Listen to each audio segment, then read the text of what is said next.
Assalamualaikum warahmatullahi wabarakatuh. Anak-anakku sekalian, kelas 7 yang Ibu banggakan.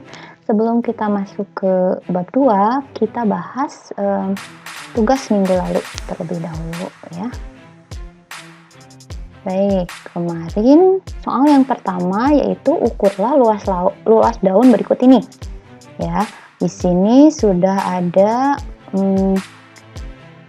kertas berpetaknya di belakang, jadi tidak perlu kalian ngambil daun kemudian menjiplak daunnya di kertas berpetak atau membuat kertas berpetak, karena di soal sudah ada ya. Nah, kita tinggal hitung saja, ingat ya yang sudah Ibu jelaskan di contoh soal.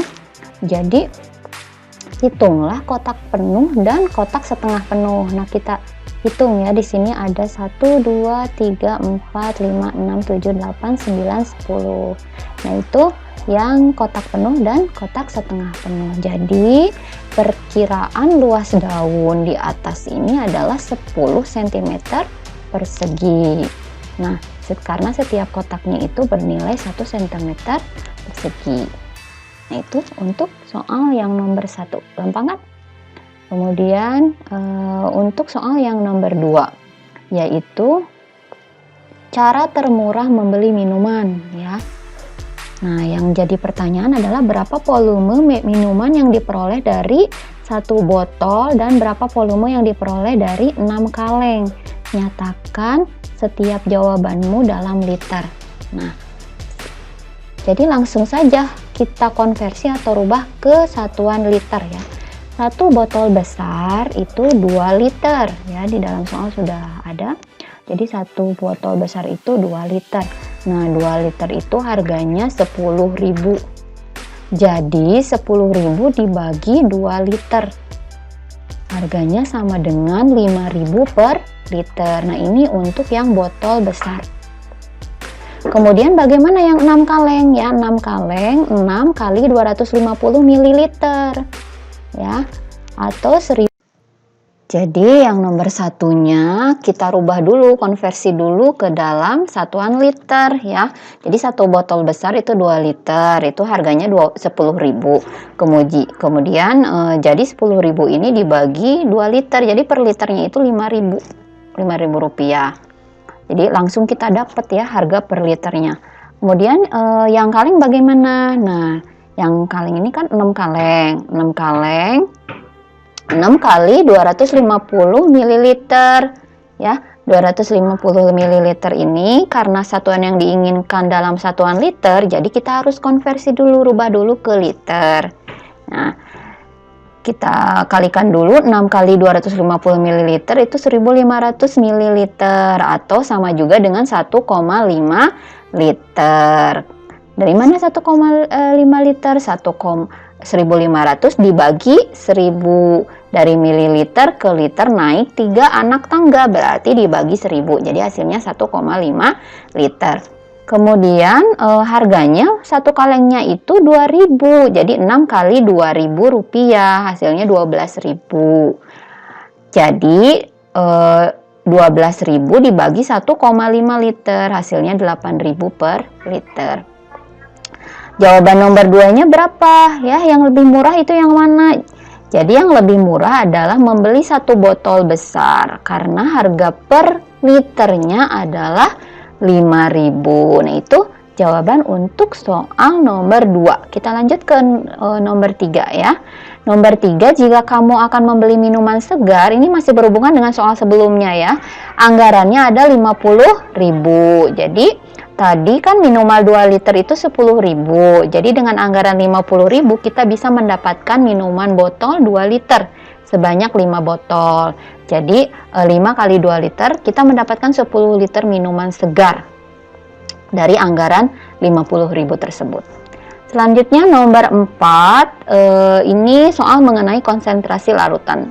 Seperti contoh soal yang sudah Ibu jelaskan sebelumnya. Jadi kalau kalian lihat videonya, kalian pasti bisa menjawab soal ini ya.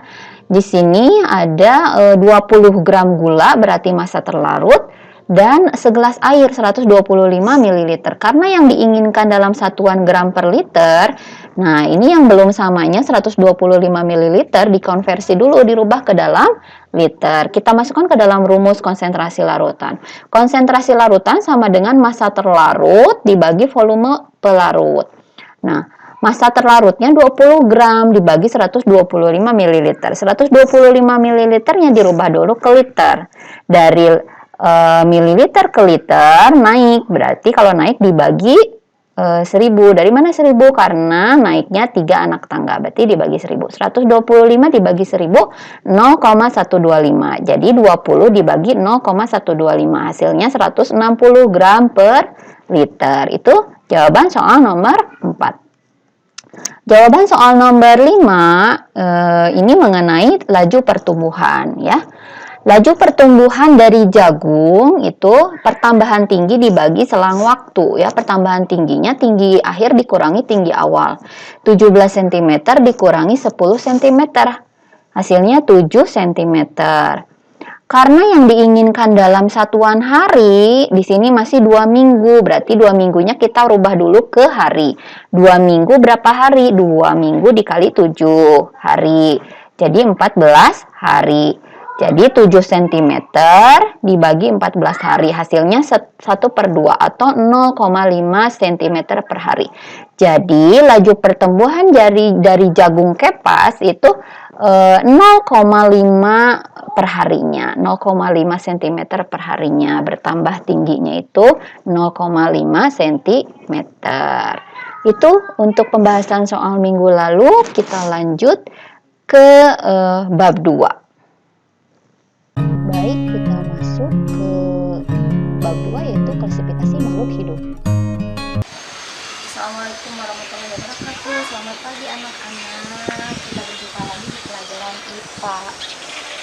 Sehat selalu ya. Ingat 3 hal: memakai masker, melakukan social distancing, dan satu lagi rajin mencuci tangan. Nah, di pagi yang cerah ini kalian sudah beraktivitas ya. Sangat segar sekali. Menghirup udara segar di pagi hari itu sangat sehat ya.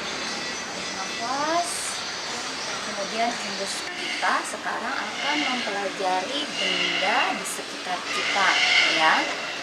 Kita akan membedakan antara makhluk hidup dan makhluk tak hidup. Coba perhatikan penjelasan ibu berikut. Mika.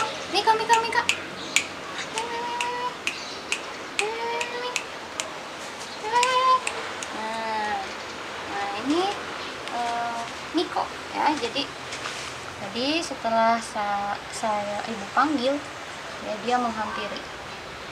Nah, apa jadi setiap pagi dia diberi makan dan minum ya. Kemudian dia diadopsi dari mulai 4 bulan. Sekarang dia sudah sekitar 5 tahun.